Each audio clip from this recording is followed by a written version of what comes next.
Assalamualaikum warahmatullahi wabarakatuh. My name is Rafaijia. I'm from class TBIC with name 221230061. Here I will explain about the education curriculum. Baik, selanjutnya adalah pengertian kurikulum. Pengertian kurikulum menurut istilah sangatlah bervariasi, oleh karena itu akan dikemukakan menurut beberapa pandangan para ahli. Yang pertama adalah menurut Cam, Morrison, dan Bruce pada tahun 1994. Kurikulum adalah berkenan dengan isi mata pelajaran dan keterampilan-keterampilan yang terdiri atas beberapa atau suatu program pembelajaran.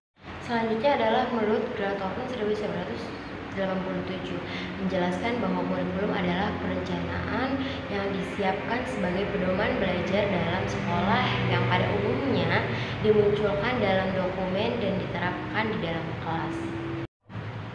Dan yang selanjutnya adalah menurut Hamali OMR tahun 2008 dalam jurnal yang berjudul Kurikulum dan Pembelajaran, beliau menjelaskan bahwasanya kurikulum ialah sejumlah mata pelajaran yang harus ditempuh dan dipelajari oleh siswa untuk memperoleh sejumlah pengetahuan.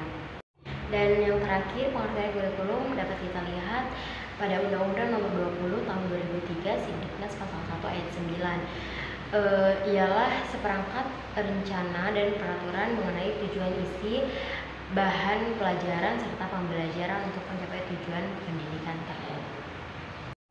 Selanjutnya dari berbagai definisi terkait dengan kurikulum di atas, Hasan Langgulu pada tahun 1987 tentang asas-asas pendidikan mendefinisikan kurikulum secara lebih spesifik untuk pendidikan Islam, di mana ia mengatakan bahwa kurikulum pendidikan Islam bersifat fungsional dan tujuannya mengeluarkan dan membentuk manusia muslim, kenal agama dan Tuhannya, berakhlak Al-Quran, sanggup menikmati kehidupan yang mulia dalam masyarakat, dan sanggup memberi dan membina masyarakat serta mendorong dan mengembangkan kehidupan sekitar. Selain itu, kurikulum pendidikan Islam berbeda dengan kurikulum pada umumnya, dikarenakan kurikulum pendidikan Islam memiliki kriteristik tersendiri. Karakteristik itu terdiri dari satu, mengedepankan tujuan agama Islam dan akhlak. Karakteristik ini mewarnai karakteristik lain, utamanya yang berpotensi pada pendidikan tauhid dan penanaman nilai-nilai. Yang kedua adalah selaras dengan fitrah manusia, termasuk berkenaan dengan pembawaan, bakat, jenis kelamin, potensi, dan perkembangan psikofisik. Yang selanjutnya ketiga adalah merespon dan mengantisipasi kebutuhan nyata peserta didik dan masyarakat, serta mengusahakan solusi terkait dengan masa depan dan perubahan sosial yang terjadi secara terus-menerus. Yang keempat adalah mendorong penggunaan metode-metode dinamis, fleksibel, dan membuat peserta didik belajar didorong oleh kesadaran dan rasa senang hati, termasuk dalam menghadapi pelajaran-pelajaran agama. Yang selanjutnya adalah yang kelima, materinya realistik, terjangkau, disusun secara runtut sesuai dengan psikofisik, tingkatan, dan nilai-nilai agamis. Yang selanjutnya keenam adalah pengembangan keseimbangan antara aspek intelektual, emosional, serta spiritual.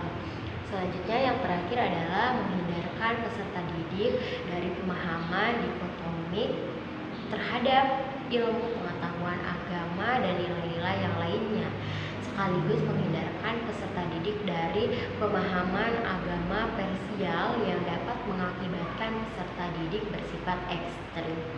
Karakteristik ini dikemukakan oleh Aspiruddin Ahmad Janan tahun 2010 dalam jurnal yang berjudul Mengukir Pilar-Pilar Pendidikan Islam.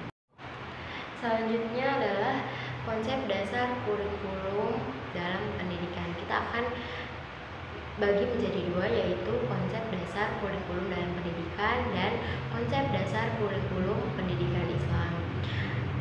Pada hakikatnya, pendidikan adalah upaya memanusiakan manusia menjadi manusiawi melalui pendidikan.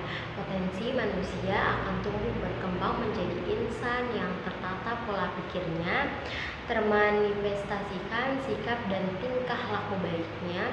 Salah satunya perlu adanya kurikulum pendidikan karena memiliki posisi yang sangat strategis sebagaimana yang dikemukakan oleh Zainal Arifin pada tahun 2011 terkait dengan konsep kurikulum. Dalam perkembangan kurikulum harus berdasarkan pada prinsip-prinsip tertentu. Prinsip yang dianut dalam pengembangan kurikulum merupakan kaidah moral, pertimbangan atau aturan yang menjiwai kurikulum itu. Penggunaan prinsip pendidik seumur hidup, upayanya mewajibkan pengembangan kurikulum dengan mensistematikan kurikulumnya sedemikian rupa hingga tertata pendidikan dengan kurikulum itu paling tidak mampu untuk dididik lebih lanjut dan memiliki semangat belajar yang tinggi dan lestari. Konsep dasar kurikulum berubah dan berkembang mengikuti perubahan zaman dan tuntutan kemajuan serta perbedaan persepsi atau pandangan filosofi penulis pendidik dan sebagai acuan pembelajaran dalam pendidikan yang memuat isi dan materi pembelajaran. Adapun selanjutnya adalah konsep dasar untuk membuat kurikulum, khususnya kurikulum pendidikan Islam. Pada Jurnal Pendidikan Sosial Budaya tahun 2001 sebagai berikut. 1.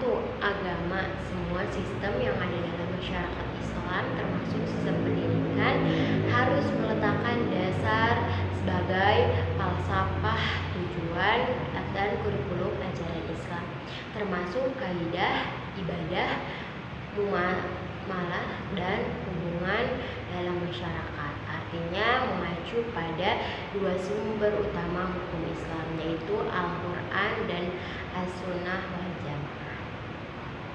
2. Filsafah. Landasan ini memberikan arahan dan tujuan pendidikan Islam dapat melandaskan filosofis agar susunan kurikulum pendidikan Islam mengandung suatu kebenaran, terutama yang berkaitan dengan nilai-nilai sebagai visi hidup untuk meyakinkan kebenaran.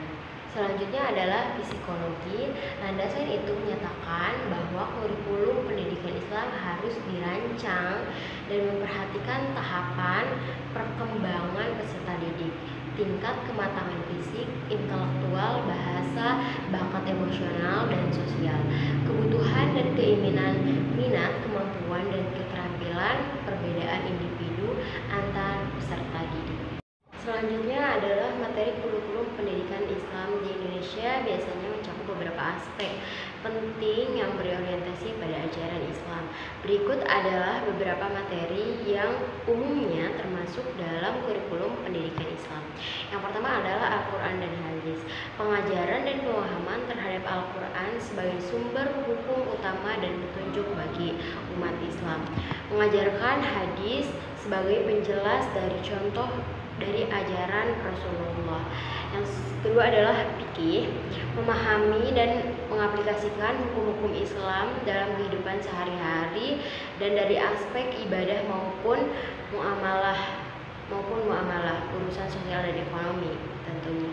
Yang ketiga adalah kaidah teologi Islam, mempelajari prinsip-prinsip iman dan akidah Islam sehingga peserta didik mampu memahami yang benar tentang keyakinan Islam yang dapat menghadapi tantangan kaidah modern. Selanjutnya adalah sejarah Islam, memahami pelajaran sejarah Islam untuk mengambil hikmah dan pelajaran serta setiap peristiwa yang terjadi pada masa lampau. Selanjutnya adalah etika dan moral, mengerjakan nilai-nilai etika dan moral dalam Islam seperti kesantunan, kejujuran, dan rasa tanggung jawab serta toleransi. Yang kedua adalah tauhid, menekankan keyakinan dan pemahaman yang kokoh tentang keesaan Allah, tauhid sebagai inti dari ajaran Islam. Dengan demikian, kurikulum pendidikan Islam bertujuan untuk membentuk individu yang cerdas, berakhlak mulia, berwawasan Islam, dan mampu menerapkan nilai-nilai Islam dalam kehidupan sehari-hari. Selanjutnya adalah lingkungan memiliki peran penting dalam perkembangan kurikulum pendidikan Islam. Berikut adalah beberapa cara lingkungan mempengaruhi kurikulum pendidikan Islam. Yang pertama adalah keterkaitan dengan kebutuhan masyarakat. Kurikulum pendidikan Islam harus disesuaikan dengan kebutuhan sosial masyarakat di wilayah tertentu. Hal ini berarti bahwa kurikulum harus relevan dengan konteks dan kebutuhan masyarakat setempat, sehingga dapat memberi manfaat yang lebih besar bagi masyarakat tersebut.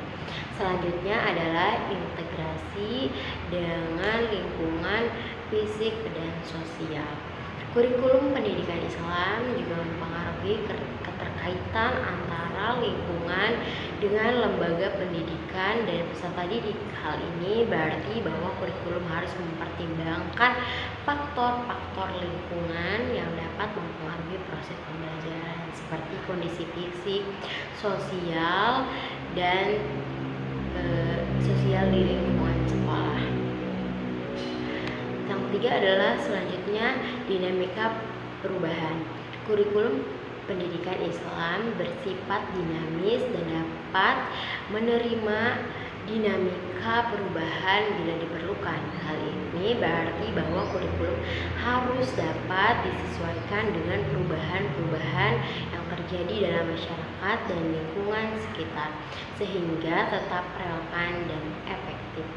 Selanjutnya adalah yang terakhir, 4 keseimbangan tujuan duniawi dan ukhrawi. Artinya adalah kurikulum pendidikan Islam juga harus mencerminkan keseimbangan tujuan duniawi dan ukhrawi. Hal ini berarti bahwa kurikulum harus mempertimbangkan pengembangan potensi siswa secara menyeluruh, baik dalam aspek spiritual maupun intelektual dan profesional. Dengan demikian, lingkungan berperan sebagai faktor yang sangat penting dalam perkembangan lingkungan pendidikan Islam karena memungkinkan kurikulum untuk disesuaikan dengan kebutuhan dan konteks masyarakat serta lingkungan sekitar. Selanjutnya adalah peranan kurikulum dalam pendidikan. Peranan kurikulum dalam pendidikan formal di sekolah ini sangatlah strategis dan menentukan pencapaian tujuan pendidikan. Kurikulum memiliki kedudukan dan posisi yang sangat sentral dalam keseluruhan proses pendidikan. Bahkan kurikulum merupakan syarat yang mutlak dan bagian yang tidak terpisahkan dari pendidikan itu sendiri. Terdapat 3 peranan yang dinilai sangatlah penting, yakni peranan konservatif, peranan kritis dan evaluatif, serta peranan kreatif. Hal ini dikemukakan oleh Asep Heri tahun 2010. Adapun peranan konservatif sebagian sarana untuk mentransmisikan nilai-nilai warisan budaya masa lalu yang masih relevan dengan masa kini kepada generasi muda. Pada hakikatnya, menempatkan kurikulum yang berorientasi ke masa lampau dan bersifat mendasar disesuaikan dengan kenyataan bahwa pendidikan pada hakikatnya adalah proses sosial.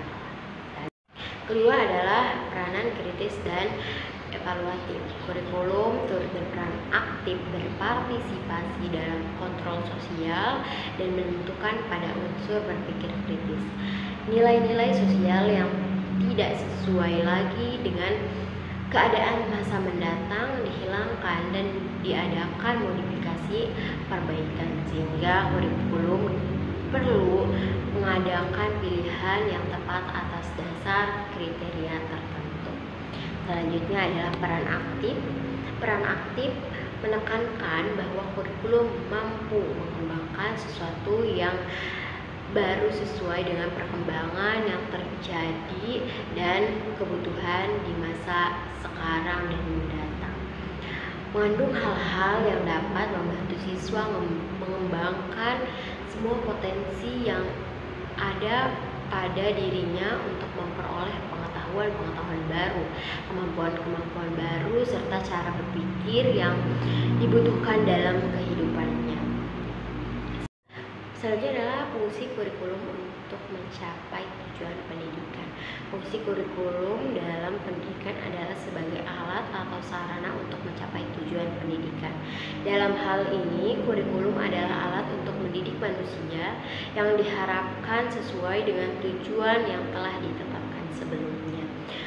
Pendidikan suatu negara dengan negara yang lainnya tidak akan sama karena setiap bangsa dan negara mempunyai falsafah dan tujuan pendidikan tertentu dan tersendiri yang dipengaruhi oleh berbagai aspek, baik aspek agama, ideologi, kebudayaan, maupun kebutuhan negara itu sendiri. Tujuan pendidikan di negara kita berdasarkan pasal Pancasila pada Undang-Undang Dasar 1945. Untuk itu, maka kurikulum memerlukan alat untuk mencapai tujuan pendidikan nasional melalui tujuan internasional. Tujuan kurikulum dan tujuan interseksional kurikulum merupakan program yang harus dilaksanakan oleh guru dan murid dalam proses belajar mengajar. Guru mencapai tujuan agar dilaksanakan proses pembelajaran mengajar baik dalam rangka pencapaian tujuan pendidikan. Selanjutnya adalah kesimpulan.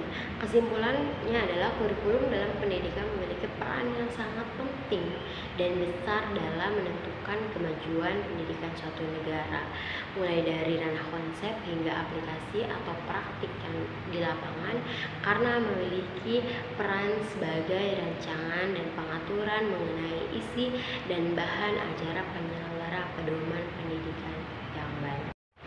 Selain itu, yang tak kalah penting ialah dalam rangka pengembangan kurikulum pendidikan Islam adalah kualitas dan kompetensi seorang guru agar dapat mampu menerjemahkan dan memahami makna yang terkandung dalam kurikulum tersebut secara konseptual maupun praktis. That's all explanation I can convey regarding the education curriculum material. Wassalamualaikum warahmatullahi wabarakatuh.